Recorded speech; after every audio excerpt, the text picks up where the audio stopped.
नमस्कार, मैं हूं विद्यासागर। स्वागत है आप सभी का आज महाराष्ट्र में। और बुलेटिन में सबसे पहले बात करते हैं मुंबई की, जहां से प्रदेश में लॉकडाउन का असर दिखने लगा है। आपको बता दें कि कोरोना से ठीक होने वाले मरीजों की संख्या बढ़ी है। 65,934 लोगों ने कोरोना से जंग जीती है। वहीं 51,880 नए मरीज महाराष्ट्र में मिले हैं। पिछले 3 हफ्तों में पहली बार कोरोना से ठीक होने वालों की संख्या नए कोरोना संक्रमितों से ज्यादा होना शुरू हो गया है। बीते मंगलवार को कोरोना से 65,934 लोग ठीक हुए और 51,880 नए पॉजिटिव केस सामने आए थे। अब तक महाराष्ट्र में 48,22,902 कोरोना पॉजिटिव केस सामने आए हैं, जिनमें 41,07,092 लोग कोरोना को मात दे चुके हैं। महाराष्ट्र में फिलहाल 6,41,910 एक्टिव पॉजिटिव केस हैं। राज्य में वर्तमान मृत्यु दर आज के आंकड़े के बाद 1.41% हो गई है। तो वहीं मुंबई में दिन भर में 2,554 नए केस सामने आए हैं और 5,240 लोग कोरोना से ठीक होकर घर लौट गए हैं। अब तक मृतकों की कुल संख्या 13,470 हो चुकी है।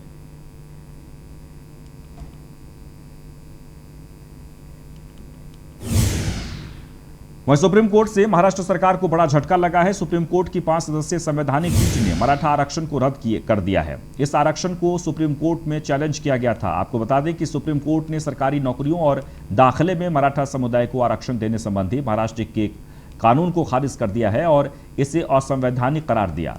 कोर्ट ने आरक्षण की सीमा 50% पर तय करने के 1992 के मंडल फैसले को ज्यादा जजों की बेंच के पास भेजने से इनकार किया और इसी के साथ इंदिरा साहनी मामले में फिर एक बार जांच की जरूरत नहीं है, ये बात भी कही। ऐसा कहकर मराठा आरक्षण रद्द किया जा रहा है। सुप्रीम कोर्ट ने कहा कि मराठा आरक्षण को लेकर राज्य सरकार की ओर से बनाए गए जस्टिस गायकवाड़ कमीशन का रिपोर्ट को स्वीकार नहीं किया जा सकता।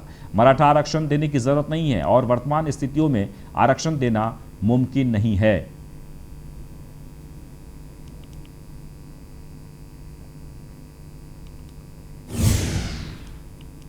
और मराठा आरक्षण मुद्दे पर सर्वोच्च न्यायालय के फैसले पर अपनी प्रतिक्रिया देते हुए महाराष्ट्र के मुख्यमंत्री उद्धव ठाकरे ने कहा है कि यह दुर्भाग्यपूर्ण फैसला है। सरकार ने मराठा समाज के स्वाभिमान की रक्षा के लिए आरक्षण का फैसला किया था। महाराष्ट्र की विधानसभा सार्वभौम है और सरकार जनता की आवाज है।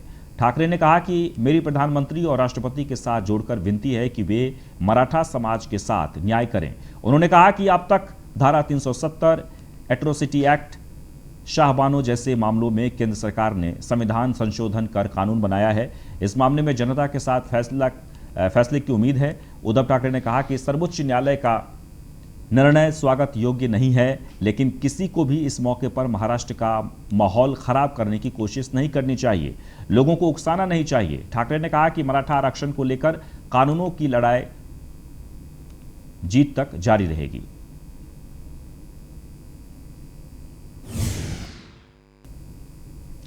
तो मराठा आरक्षण रद्द करने के लिए सुप्रीम कोर्ट के फैसले को महाराष्ट्र विधानसभा के विपक्ष नेता देवेंद्र फडणवीस ने निराशाजनक बताया है। महाविकास आघाड़ी सरकार ने एक्सपर्ट्स काउंसिल का पैनल बनाकर सर्वदलीय नेताओं के साथ मीटिंग कर आगे की रणनीति बनाने का सुझाव दिया है। कुल मिलाकर इस सारे मामले में जिस प्रकार से राज्य सरकार ने ध्यान देने की आवश्यकता थी, उसको राज्य सरकार ने नहीं दिया। जो एक समन्वय राज्य सरकार में और वकीलों में होना चाहिए था, वो समन्वय भी हमको नहीं दिखा। कई बार राज्य सरकार के सुप्रीम कोर्ट में सीनियर काउंसिल्स को ये बोलना पड़ा कि हमको कोई इंस्ट्रक्शंस ही नहीं मिले, हमारे पास जानकारी नहीं है। और कुल मिलाकर आज जो फैसला आया है वो निराशाजनक है। अब हमारी सरकार से मांग है कि सरकार ने तुरंत इसके ऊपर सीनियर काउंसिल्स का पैनल तैयार करके और इसमें हम क्या रास्ता निकाल सकते हैं उसका आगे बढ़ते हैं। पश्चिम बंगाल में बीजेपी कार्यकर्ताओं पर हो रही हिंसाचार की घटनाओं के खिलाफ महाराष्ट्र बीजेपी की ओर से राज्य में प्रदर्शन किए गए हैं। महाराष्ट्र के नेता देवेंद्र फडणवीस नेता प्रतिपक्ष देवेंद्र फडणवीस ने बंगाल के हिंसाचार को स्टेट स्पॉन्सर्ड बताया है। नागपुर में नेता विपक्ष देवेंद्र फडणवीस ने भी कार्यकर्ताओं के साथ इसमें भाग लिया। इन प्रदर्शनों में कोरोना के नियमों का पूरी तरह से पालन किया गया।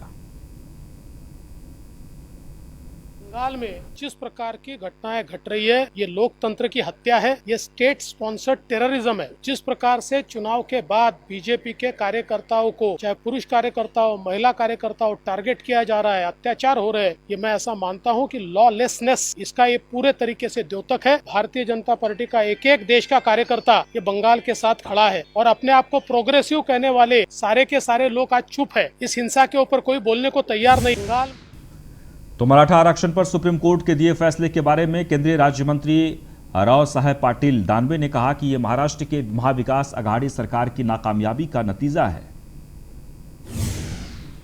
जो लॉयर खड़े करने चाहिए थे, जो मुद्दे कोर्ट के सामने लाने चाहिए थे, वो मुद्दे लाए नहीं।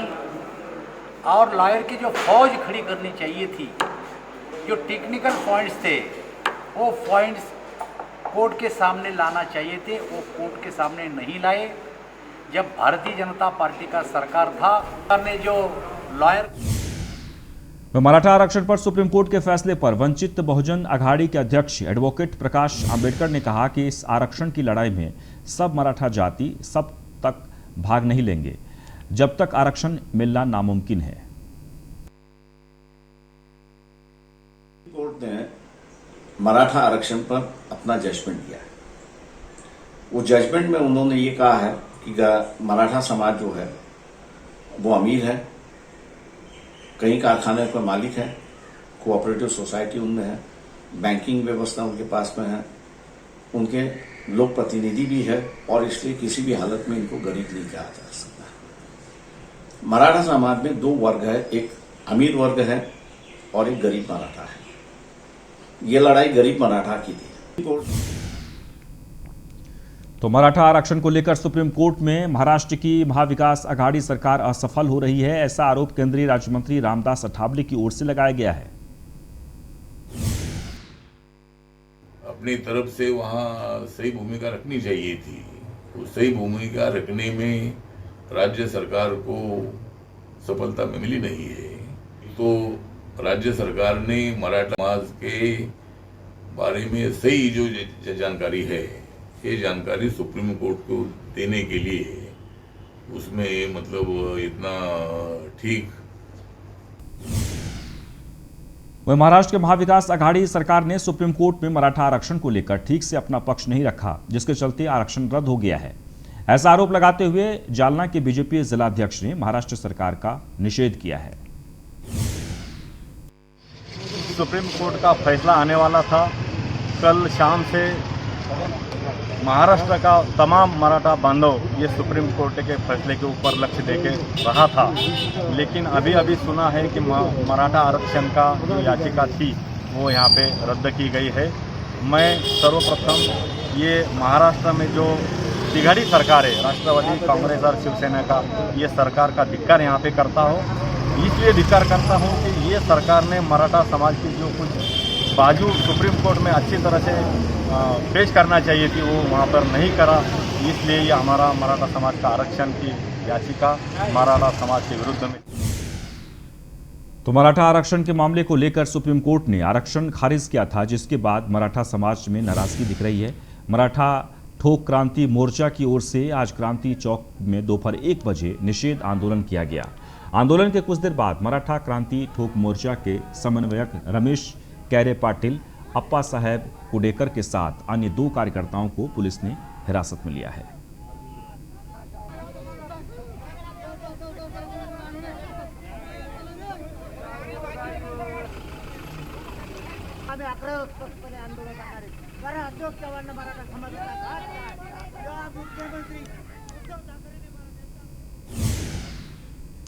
तो मराठा आरक्षण को सुप्रीम कोर्ट ने रद्द कर दिया है, जिसके विरोध में आरक्षण के जनक छत्रपति शाहू महाराज चौक अखिल भारतीय छावा संगठन ने प्रदर्शन किया।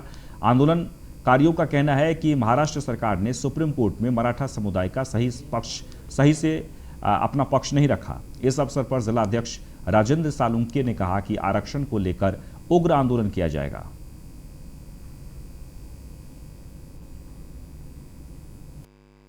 स्थितियाँ थी, ये सुप्रीम कोर्ट में अच्छी तरह से महाराष्ट्र शासन ने नहीं बताई और इसलिए हमारा मराठा आरक्षण आज सुप्रीम कोर्ट ने कैंसिल कर दिया है।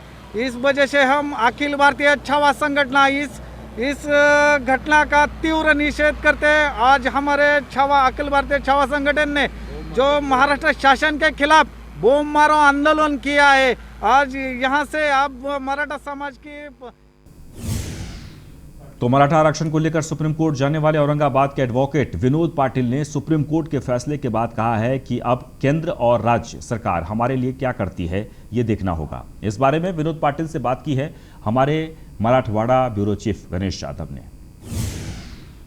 आरक्षण जो सुप्रीम कोर्ट ने कैंसिल किया है, अपने साथ में याचिका कर पर औरंगाबाद के विनोद पाटिल है। मुझे ये बताइए कि आज मराठा आरक्षण समाज में जो काफ़ी नाराजगी हो चुकी है, क्या करें? बहुत दुर्भाग्यपूर्ण बात यह है कि हम रास्ते की लड़ाई लड़े, 50 से अधिक युवाओं ने हमारा बलिदान दिया। हम रास्ते पर एक आदर्श लड़ाई लड़ते उस तरह हम रास्ते पर विधिमंडल ने इस पे एक्ट बनाया। मुंबई हाईकोर्ट में खुद मैंने बैकवर्ड कमीशन का रिपोर्ट स्वीकारा था और मुंबई हाईकोर्ट ने इस पे फाइनल डिसीजन लेने के बावजूद इसे सुप्रीम कोर्ट में चैलेंज किया गया। पर सुप्रीम कोर्ट ने आज पूरी तरह रोक लगाई है। सुप्रीम कोर्ट के खिलाफ तो हम बात नहीं कर सकते, न्यायालय है, उसका एक आदर है। पर फिर भी मुझे ये बात सताई जा रही है कि एक तरफ कोर्ट कहता है कि 50% से ज़्यादा रिजर्वेशन की ज़रूरत नहीं है, पर इंदिरा साहनी जो मैटर था उसमें रिवीजन की ज़रूरत नहीं है। एक सवाल मुझे ऐसा है कि सांसद यानी लोकसभा इसमें 10% रिजर्वेशन बढ़ाने के लिए एक नए से एक्ट किया जाता है और वो एक्ट के ज़रिए AWS रिजर्वेशन दिया जाता है। हमारे महाराष्ट्र में 52% से ज़्यादा आज रिजर्वेशन है। ये सब बातें देखते हुए 50% की बात आज कहाँ रही है, उसे जाकर कई साल हो गए। बैकवर्ड कमीशन के रिपोर्ट के बारे में कहा गया, अरे बैकवर्ड रिपोर्ट कमीशन इसमें ज़्यादा से ज़्यादा डेटा ये गवर्नमेंट का अथॉरिटी डेटा है, इसको स्वीकारा गया है। इसमें कोर्ट क्यों समाधानी नहीं है, ये बात भी हमें सताई जा रही है। पर अभी पूरे रिजल्ट की कॉपी आएगी, उस रिजल्ट की कॉपी आने के बाद हम हमारे सीनियर एडवोकेट से बात करेंगे और आगे इसमें कहाँ दलील की जा सकती है वो दलील हम करने का प्रयास करेंगे। पर राज्य सरकार से हमारी एक ही दरख्वास्त है कि राज्य सरकार ने अभी उनके हाथ में जो है वो डिक्लेयर करना चाहिए, हमें संतुष्ट करने का प्रयास करना चाहिए। जब तक कोर्ट का निर्णय आता नहीं तब तक उसमें बात करना सही नहीं, ऐसा याचिका करते विनोद पाटिल का। Ganesh Yadav, news on India, Aurangabad. आरक्षण जो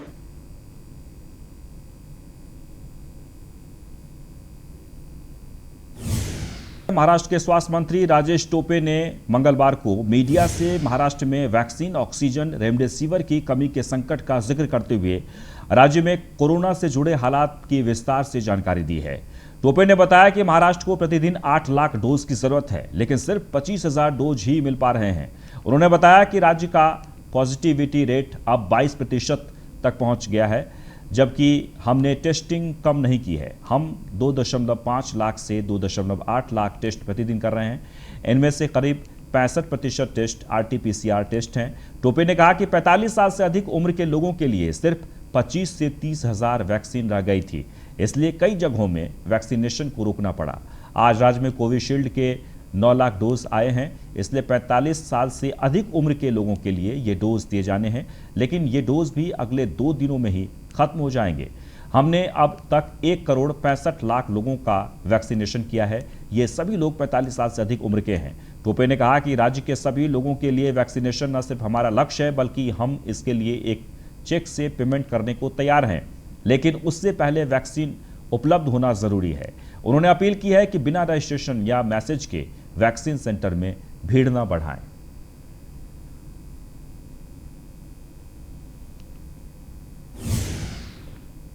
वहीं सीरम इंस्टीट्यूट ऑफ इंडिया के CEO आदार पूनावाला को धमकी दिए जाने के मामले में केंद्रीय राज्य मंत्री रामदास अठावले ने कठोर कार्रवाई की मांग की है। उन्होंने कहा कि इस पूरे प्रकरण की उच्च स्तरीय जांच जरूरी है। अठावले ने कहा कि आदार पूनावाले को कोई लोगों ने धमकी देने का काम किया है। किन लोगों ने? वो कोविशील्ड का निर्माण सीरम इंस्टीट्यूट पुणे में हो रहा है। कुछ लोगों का कहना है कि भारत सरकार मदद नहीं कर रही है, जबकि भारत सरकार ने 28 अप्रैल को सीरम इंस्टीट्यूट को 1172 करोड़ रुपये दिया है। सीरम इंस्टीट्यूट के CEO आदार पूनावाला को धमकी देना अच्छी बात नहीं है और इसकी जांच होनी चाहिए। जिन्होंने धमकी दी है उनके खिलाफ कठोर कार्रवाई होनी चाहिए। आपको बता दें कि पूनावाला इन दिनों पत्नी और बच्चों के साथ लंदन में है। उन्होंने बीते दिनों आरोप लगाया था कि देश में कुछ ताकतवर लोग उन्हें लगातार धमकी दे रहे हैं, जिससे परेशान होकर वह लंदन चले गए।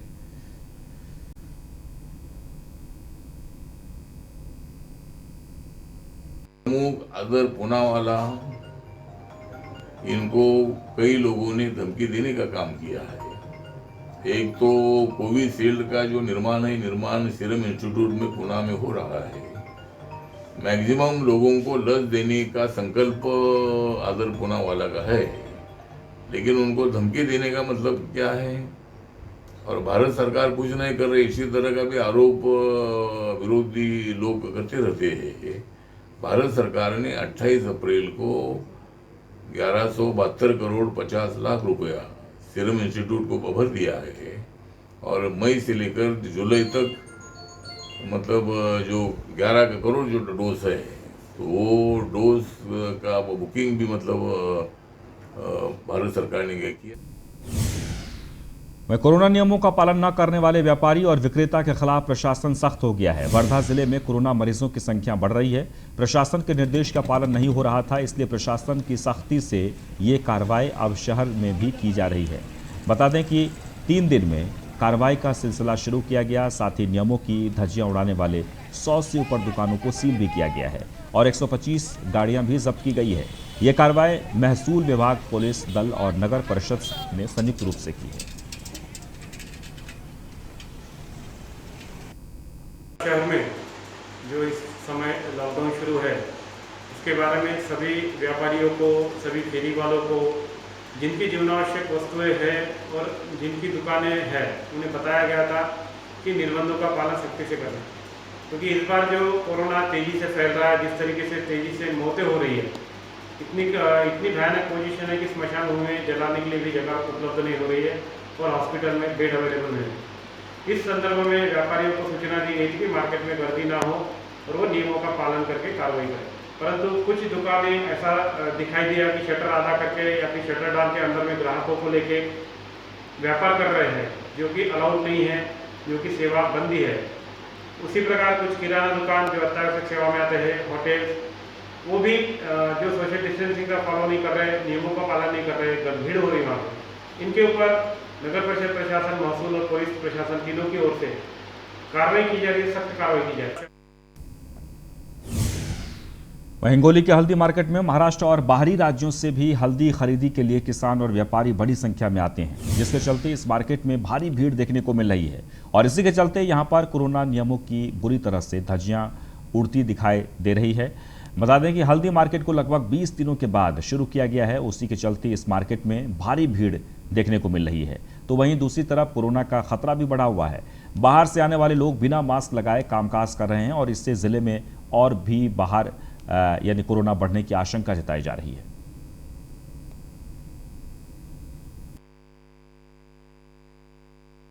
कड़ी उपाय योजना किए गए ऐसा बताया जा रहा है, लेकिन हमने देखा कि यहाँ पर कोरोना के रोकथाम के लिए कुछ भी इंतजाम किए गए नहीं है। इसके चलते कोरोना फैलने का बड़ा आशंका यहाँ पैदा हो रही है। तो आज अपन ने देखा कि किस तरह लोग खुलेआम बिना मास्क घूम रहे हैं। न्यूज़ 1 इंडिया टीवी के लिए मैं प्रकाश इंगोले, कैमरामैन सुनील पाटिल के साथ। मुंबई समेत पूरे महाराष्ट्र में आज पेट्रोल के दामों में काफी बढ़ोतरी देखने को मिली। मुंबई में पेट्रोल की कीमत 97 रुपये 12 पैसे प्रति लीटर हो गई है, तो वहीं डीजल 88 रुपये 19 पैसे प्रति लीटर हो गया है। और इसी का जायजा लिया हमारे संवाददाता अर्जुन मलिक ने। जिस तरह से देश के 5 राज्यों में चुनाव का दौर चल रहा था, तब तक पेट्रोल के दामों में बढ़ोतरी नहीं की गई थी। जैसे ही पश्चिम बंगाल में चुनाव में बीजेपी को करारी हार मिली, उसी के बाद केंद्र सरकार ने पेट्रोल के दाम में बढ़ोतरी की। आप देख सकते हैं, हम इस वक्त पेट्रोल पंप के बाहर खड़े हैं। यहाँ पर किस तरह से पेट्रोल पंप पर पेट्रोल भरा जा रहा है। तो इस वक्त हम बोरीवली के पेट्रोल पंप पर खड़े हैं। यहाँ पर जिस तरह से लोग पेट्रोल भराने आ रहे हैं, क्योंकि रोज़मर्रा की ज़िंदगी में जो पेट्रोल भराने के लिए लगता है, उन्हें केंद्र सरकार की तरफ से जो इजाफा किया गया है, वही कच्चे तेल की कीमतों में भी कोई बढ़ोतरी नहीं हुई, फिर भी पेट्रोल के दामों को बढ़ा दिया गया है। वीडियो जर्नलिस्ट विनय के साथ अर्जुन मलिक, न्यूज़ 1 इंडिया। वह नवी मुंबई में 1 मई को वैक्सीन न होने के कारण जंबो टीकाकरण केंद्र को बंद किया गया था, तो वहीं आज नवी मुंबई को ठाणे जिला कलेक्टर ने कुल 9000 वैक्सीनेशन मुहैया करवाई, जिसके बाद नवी मुंबई का जंबो टीकाकरण आज से फिर से शुरू कर दिया गया है। टीकाकरण के लिए नवी मुंबई के लोग भारी संख्या में नजर आए।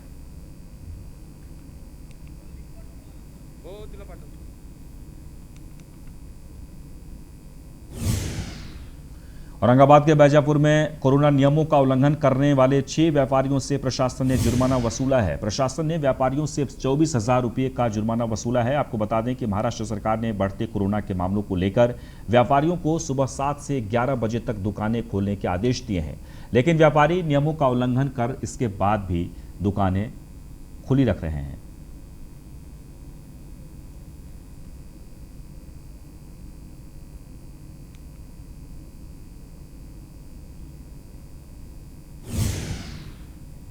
तो कोरोना वायरस महामारी की जंग लगातार जारी है। न जाने कितने लोग अब तक अपनी जान गंवा चुके हैं, और इसी बीच जानी मानी बॉलीवुड अभिनेत्री दीपिका पादुकोण कोरोना के चपेट में आ गई हैं। दरअसल दीपिका के पिता और मशहूर पूर्व बैडमिंटन चैंपियन प्रकाश पादुकोण भी कोरोना से ग्रस्त हो चुके हैं।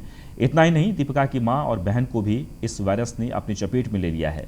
जहां एक तरफ पिता का इलाज हॉस्पिटल में चल रहा है, वहीं दीपिका अपने परिवार के साथ घर में होम क्वारंटाइन हो गई हैं। इस बारे में प्रकाश पादुकोण बैडमिंटन अकादमी के निदेशक विमल कुमार की ओर से ये जानकारी दी गई है।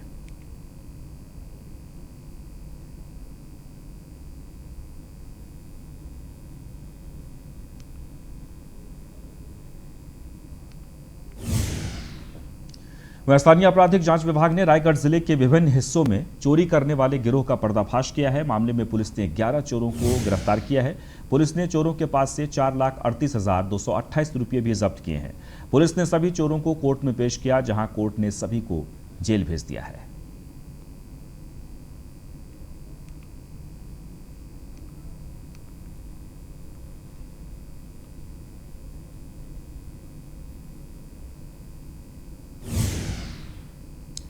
और इसी के साथ ही आज महाराष्ट्र में बस इतना ही, लेकिन आप बने रहें न्यूज़ 1 इंडिया के साथ।